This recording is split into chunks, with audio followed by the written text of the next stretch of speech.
Ya perasaannya lega lah ya, minimal lebih rileks lagi. Tetapi kan yang paling utama selama masa campaign ini, saya kan yang paling mendapat serangan campaign negatif, kampanye hitam. Yang terakhir adalah kampanye hitam yang paling menurut saya mengerikan, yaitu saya dianggap sebagai pemabuk dan itu darurat bagi masyarakat Jawa Barat.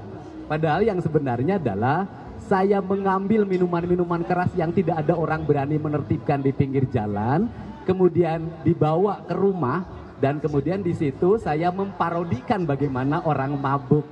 Nah ini kan pendidikan politik buat ke depan. Nah kemudian yang berikutnya adalah tentunya di debat terakhir ini saya bisa mengartikulasikan seluruh kegelisahan para petani, nelayan, dan termasuk warga perkotaan. Nelayan kita tahu bahwa nelayan itu ada tokehnya, ada nelayan-nelayan kecil. Nah nelayan kecil ini hari ini mengalami problem. Karena apa? Daya jelajah perahunya itu sudah hampir tidak dapat ikan di dekat pantai. Kenapa? Pantainya banyak yang mengalami kerusakan, abrasi, ekosistem laut mengalami kerusakan, sehingga pendapatannya terus menurun. Kemudian yang berikutnya adalah mereka hidup satu, tanpa akses perumahan yang memadai. Dua, tanpa akses air bersih yang memadai. Yang ketiga, tanpa mendapat pelindungan jaminan kesehatan yang memadai. Tanpa mendapat pelindungan jaminan kecelakaan kerja yang memadai. Tanpa mendapat jaminan kematian yang memadai. Ditambah juga tanpa mendapat jaminan pendidikan bagi anak-anak yang memadai. Sehingga ke depan itu harus terkonsep, itu yang disebut dengan oleh saya adalah ekosistem gunung, ekosistem pendataran, ekosistem laut, dan ekosistem perkotaan, ya kan? Nah, keempat ekosistem itu harus lahir dalam sistem pendidikan. Jadi dalam perspektif ke depan, daerah petani, anak-anaknya harus dididik siklus pertanian menjadi kurikulum di sekolahnya. Contoh begini, kita ingin merubah iklim dari pertanian kimiawi ke pertanian organik. Caranya bagaimana? Di sekolah itu diajarkan pelajaran biologi atau pelajaran IPA dalam bahasa umumnya. Di pelajaran biologi itu dimasukkan anak-anak ke biologi terapan. Contoh misalnya, anak-anak mempelajari pelajaran biologinya. Ada ternak sapi. Dari ternak sapi itu akan melahirkan berapa unsur haranya. Mikroorganismanya jenis apa. Mengurai tanahnya nanti berapa lama. Dibuat untuk menjadi pupuk organik memerlukan zat apa. Unsur kimiawi apa. Atau unsur-unsur lainnya apa yang dibutuhkan. Sehingga gurunya aplikatif ke anak-anak sekolah itu belajar bikin pupuk organik.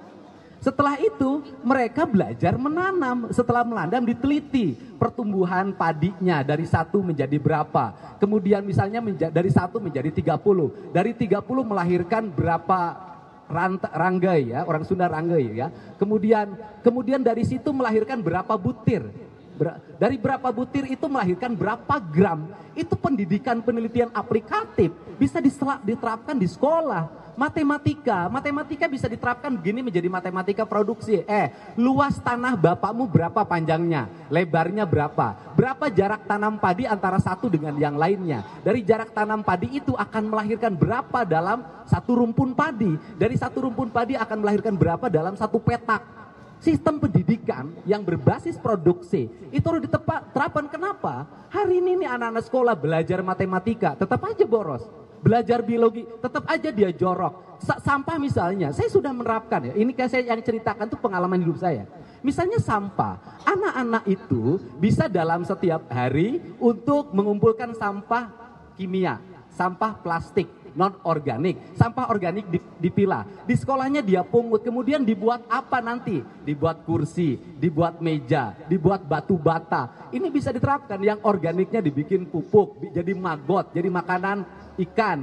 Nah, konsepsi pendidikan yang terintegrasi dengan sistem nilai, termasuk misalnya nelayan. Anak-anak SMK di pinggir pantai itu didorong ke anak-anak untuk menguasai teknologi perikanan, teknologi penangkapan, membuat kapal, membuat jaring, kemudian budidaya, pengelolaan hilirisasi industri perikanan. Di perkotaan juga sama. ini kan harus dibuat sinergi dalam sistem.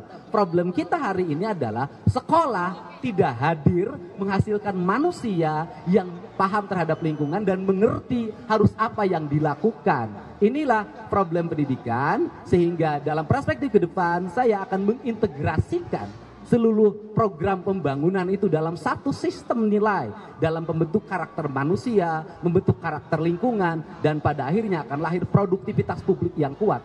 Dengan titik sentra satu, belanja APBD. Problem kita hari ini apa sih ngomong APBD? Kita ngomong teknologi, digitalisasi birokrasi, tapi perjalanan dinas masih tinggi. Digitalisasi birokrasi, tapi kunjungan kerja masih banyak. Digitalisasi birokrasi, ongkos kantor masih mahal. Nah, kalau digitalisasi birokrasi, maka seluruh perangkat birokrasi digital, maka ada efisiensi anggaran sekitar 40%. 40% itu untuk apa? Layanan infrastruktur publik, pembangunan rumah rakyat miskin, layanan kesehatan, layanan pendidikan, kemudian jaminan hari tua untuk masyarakat. Ini yang harus dibangun dalam kerangka kita. Kenapa saya cerita ini? Saya punya pengalaman melakukan pengelolaan keuangan. Daerah kecil yang bernama Purwakarta dulu, itu bisa menganggarkan anggaran jalan, itu melebihi kabupaten yang besar. Bisa menjamin seluruh rakyatnya, jaminan kesehatannya ditanggung oleh pemerintah kabupaten, hanya KTP. Bisa menjamin pendidikannya sampai tingkat SMA. Ini kan perspektif, jadi seluruh program dan bisa menjamin RT 7 tahun yang lalu setelah saya berhenti jadi bupati, saya meninggalkan honor RT di Purwakarta itu 600.000. Saya meninggalkan honor RW 700.000 yang mungkin tidak terjadi di tempat lain. Pada akhirnya seluruh kebijakan pembangunan fungsinya cuma satu, will pimpinan Provinsi Jawa Barat, gubernur dan wakil gubernur terhadap kebijakan fiskal Provinsi Jawa Barat, sehingga meletakkan kerangka pembangunan bukan hanya politik, tapi pembangunan adalah kerangka kebijakan teknis administratif.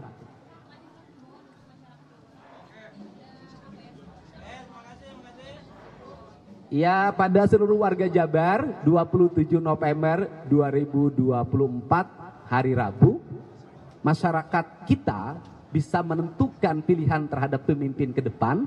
Untuk itu, yang di luar kota segera pulang, yang ada di rumah tetap ada di rumah dan datang ke TPS, dan jangan jadi halangan jumlah TPS yang setengahnya hilang sehingga jarak ke TPS agak jauh. Dan karena apa? Karena langkah kaki kita akan menentukan keistimewaan masa depan Jawa Barat. Terima kasih. Jawa Barat istimewa.